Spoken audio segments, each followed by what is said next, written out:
everybody. So I have a really horrible habit of forgetting to put gas in my car, like all the time.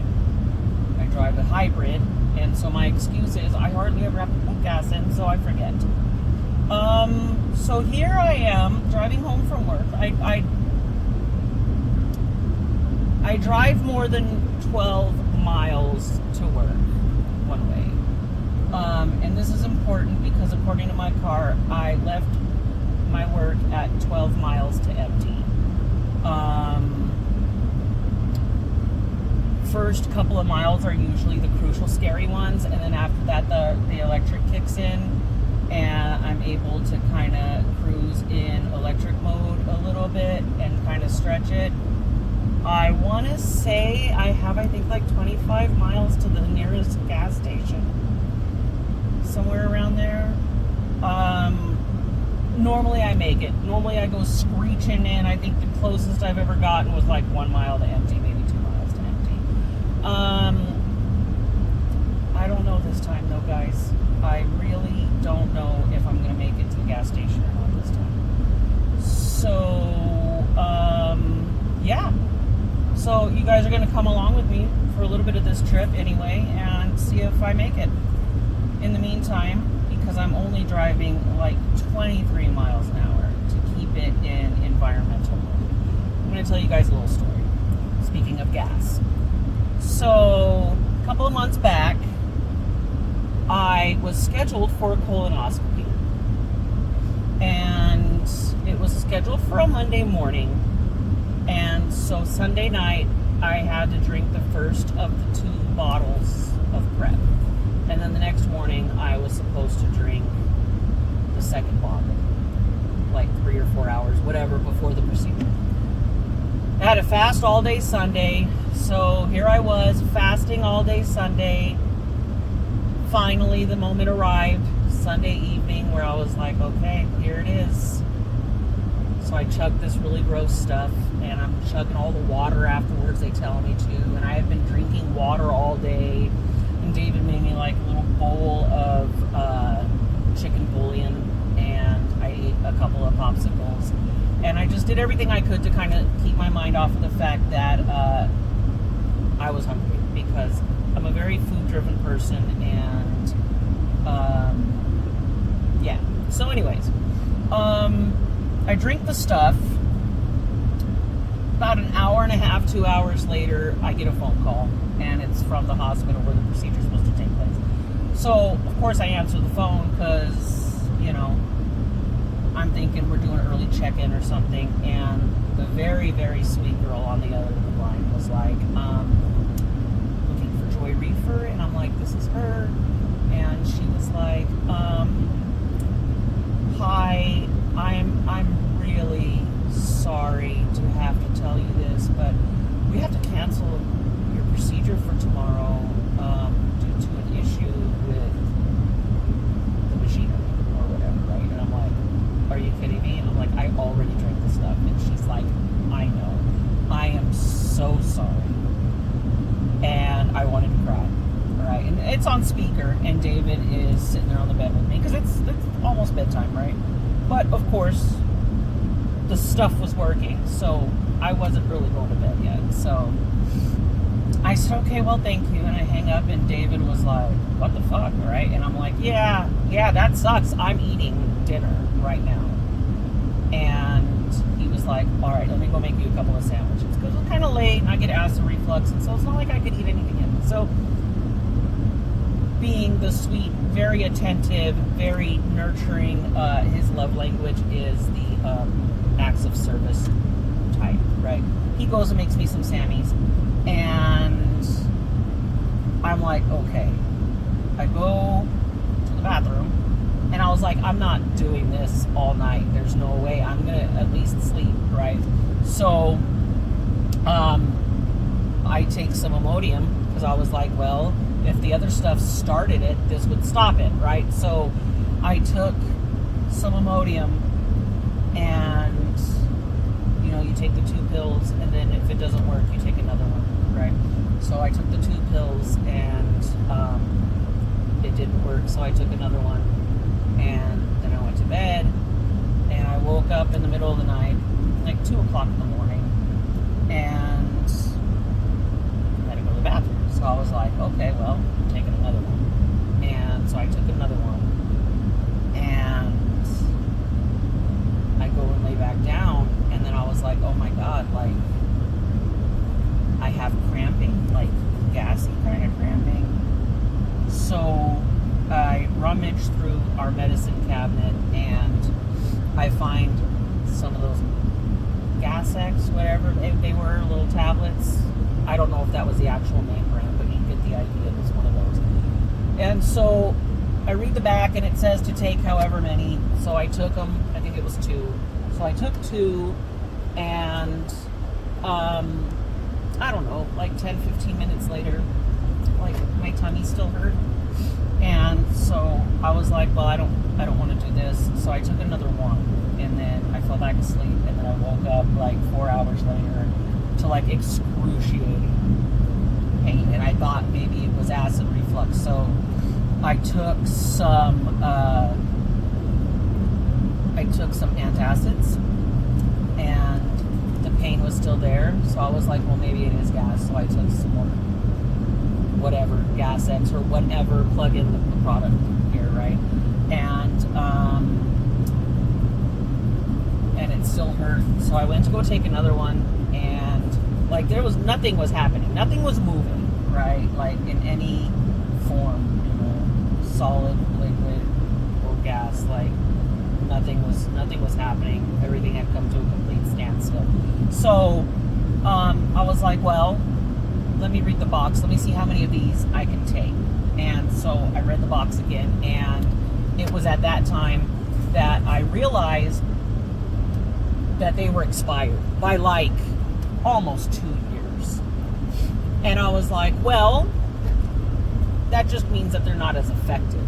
So I should take more of them. And I did. And nothing really worked. And so, I remember years and years ago, after I had my gastric bypass surgery, my boss at the time was telling me, because it was like right after the surgery, where things are still like, your body's like, what the hell did you do to me?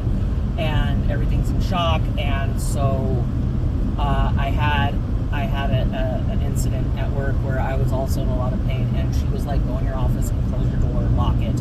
And she goes, and get down on the ground and like assume the stink bug position, and that helps. And I was like, this is prison. I'm not gonna go do that. Like, I don't care if the door's locked or not, right?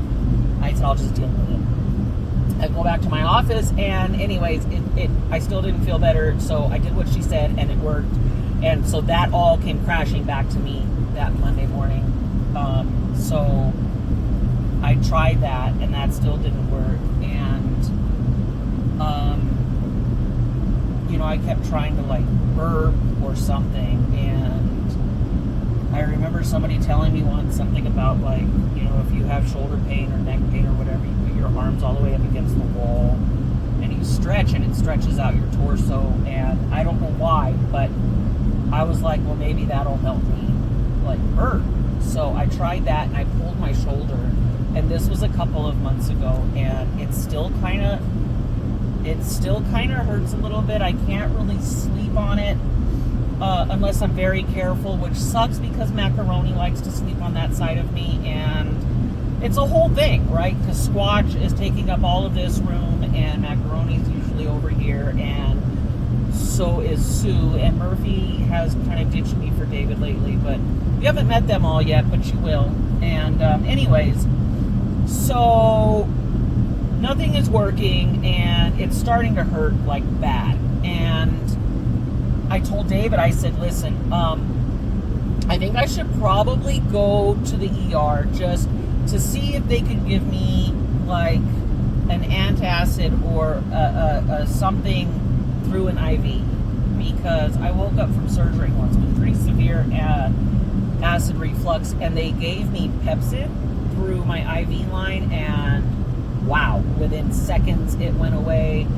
And I was like, they should really make this a lot easier to get like over the counter, because this worked really well, really quickly. So I told David, I'm like, I really hate that I'm saying this, and I really hate that I'm even considering this, but it hurts a lot. Now, mind you, we're talking 5 hours after I woke up and started this whole escapade that I finally put in the towel and was like, I've got to do something. And now I'm finally starting to burp, but it's still not really doing anything. And so he was like, well, I'm coming home. All right, because now he's getting worried because, you know, we've read these articles about how heart attacks look different in women than they do in men. And I'm like, you know, my love, like, I would be worried on that same level too if it wasn't for the fact that we know what I have done to my system ever since I got that phone call last night, right? So I was like, I don't think it's a heart attack. So anyways, we go to the hospital and I'm burping and I'm like rocking, and it's just, and I tell them like over and over again, it's not cardiac. I really just want you to give me some Pepsid and an IV line. I don't want any kind of other pain meds. I'm not here for anything else. And they're like, well, you know, she brings me this stuff and she calls it the nurse does, and she calls it a gastric cocktail. And I don't remember everything that was in it, but I believe there was, I know there was lidocaine in there because she told me that they give it to people with severe acid reflux because it numbs everything. And it did. It numbed my throat and the back of my tongue, and I assume the entire esophagus, right? But that wasn't what was hurting. It was gas. And so by now I'm convinced it's gas because nothing else is working, and this little cocktail didn't really do anything. And I was like, I just really, really want you to just give me some Pepsid. Just put an IV in me. And I don't like IV. I hate IVs. I hate IVs. I've gotten better at getting blood drawn. I still don't much care for shots, but I absolutely will avoid an IV like the plague. But that's how bad it hurts. So I was like, just give me something. And they were like, well, you know, and every time she came in, I'm like rocking back and forth, and I just keep like, these little tiny burps keep coming out. And she comes in at one point, and I am stink bugging on the ground. And David's just sitting there chilling with me, like playing on his fucking phone or whatever he's doing, right? And she's like, I don't really like coming into a room and finding a patient on the floor because then I have to do a report. And I'm like, please don't do a report. I'm very sorry. I said, you can walk out and come back in. I'll jump up on the little chair, because we were just in the triage room. They never even gave me a room, right? I was sitting in the little chair, and she was like, why did you do that though? Like, what does that do for you? And I'm like, well, I said, it hurts a little bit less. I said, nothing really moved, but it just, I don't know, like it hurt a little bit less. And she was like, okay. I'm like, I'll stay up here in the chair.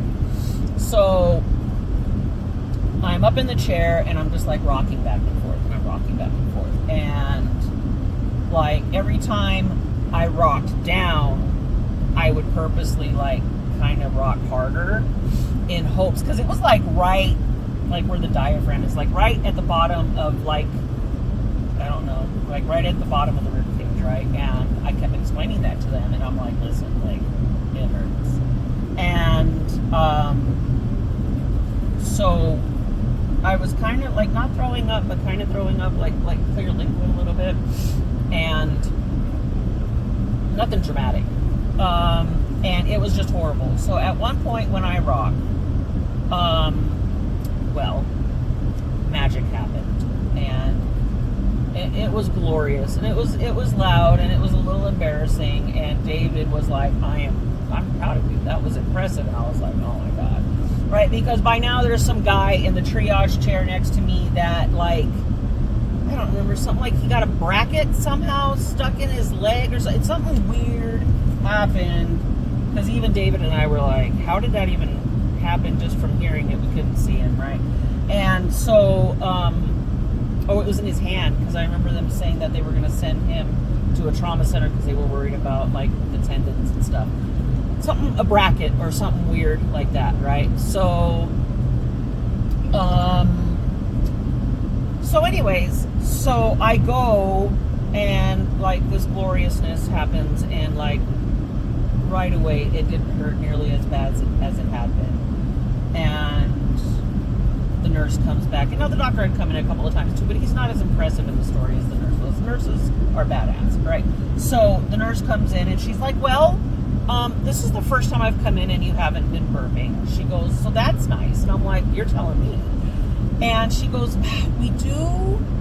Now, by now, I'd been there for about 2.5 hours. And she's like, we kind of want to run some labs, though, just to make sure it wasn't cardiac, just like some blood panels, things like that. And I'm like, no, I don't want to do that. And I said, listen, I've never really been one to be like, I don't want that test. I'm usually like, give me all the tests, right? I have medical insurance. I'm already paying a $200 copay for gas. And so, like, normal me would have been like, run it, right? Just to see, because you never know. I'm 46 now, and things happen. But I was like, we've been there for 2.5 hours, and I was tired, and I was grumpy, and I just didn't feel good, and I was like, I just want to go home. Like, if you're not going to be able to give me Pepcid, oh no, I digress. They actually did run an IV, and they actually did give me Pepcid, and I want to say something else through the IV line, and I don't remember what it was now. So yes, they did run an IV. But I was like, I just want to go home. I don't want any more tests. I don't need blood work. I don't need any of those things because, like, I told you what I have done to myself in the last 12 hours. Like, I'm not proud of just taking expired stuff and then just like, well, I'll just take more. I'm not, it wasn't my best moment, and I consider myself slightly more intelligent than that, right? But I was desperate, right? No excuse. But so I told her, I said, listen, I drank the stuff. It did what it was supposed to do. I then threw a bunch of things into my system to stop that. And I mean, like, this stuff is engineered to completely squeaky clean you, right? And I just slammed the brakes on the entire process. So I think my body's just really mad at me right now, and I really don't think that my heart is going to join in on this riot. I think this is like a fight between me and my digestive system. So I'm not really. I just want to go home. And she was like, okay. So she said, well, I'll go talk to the doctor and we'll get your discharge stuff going on. And I'm like, all right. So the doctor comes in and he's like, so, we did want to run some cardiac stuff, but I understand why you don't. He's like, I get your reasoning. He goes, it does make me a little bit nervous, but okay. And I was like, well, he goes, do you have any other questions? And I said, just one. I said, I realize I've already thrown a bunch of dumb shit into my system, but am I allowed to throw more stuff into my system? Because, like, it does still hurt. Not as bad, right? But, like, it didn't go away completely. Like, I still felt gassy. And he goes, well, you can take, and I want to say it was like Mylanta and Pepto, if I'm remembering correctly. I could take both of them together because they worked differently. Now, don't take that as medical advice because I don't remember. I would have to go look in my medicine cabinet and see what the two bottles are that I have sitting there, but I believe that that's what it was. He said because they work differently and they have different ingredients, you can actually make yourself a cocktail of the two of them, and that should help you. And I was like, I'm going to go do that right now. I'm going to go straight to the store before I go home. He goes, just, go buy some. Don't take any more expired stuff. And I'm like, you got to get this one last jab in, right? Like, okay, fair enough. I earned that. So, I go get the stuff, whatever the two things were. I want to say that's what it was, though. I go get the stuff. I go home. I take a shot of each, like it's a bachelorette party. I just shot of each of them, go to bed. I pass out like immediately. I'm just so tired, and I think I just completely exhausted my body physically, and I was just went to sleep, woke up like a brand new freaking person. Like, the pain was gone, everything was better. A week later, I had my normal appointment with my doctor, just my regular, like, you're old, so you have to see me every 6 months appointment. And she was like, so what happened? Like, I see here that you were in the ER. And I'm like, yeah. So I tell her what happened. And she was like, okay. And I said, I learned my lesson. And she goes, good. At least you learned your lesson. She goes, I really don't like that you're just randomly taking expired meds. And I'm like, well, I mean, you know, I'm not proud of myself, and I don't really like that I did that either. So, you know, you're in good company. And she was like, okay. And she goes, I think that what you should take away from this is that your body, your system is a little bit more delicate than you would like to believe it is, and you can't just go slamming the brakes on things. And for that matter, I also can't reverse the brakes. So like, if I can't go, I can't take things that just make me go, because it throws my system out of whack, and vice versa, as this story kind of shows, right?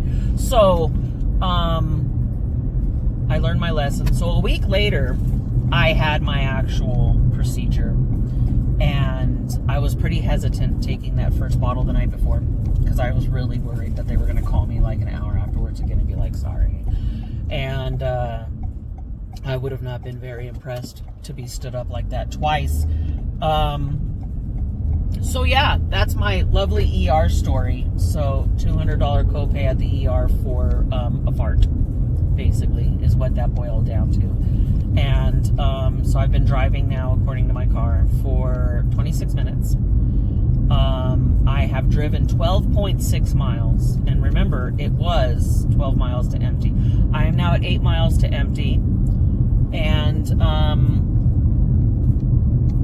yeah, we'll see. We'll see if I make it. But that's my story about gas while I'm driving to get gas. 20 minutes later. Well, thanks for watching and going on this adventure with me. Like and subscribe for more ridiculousness.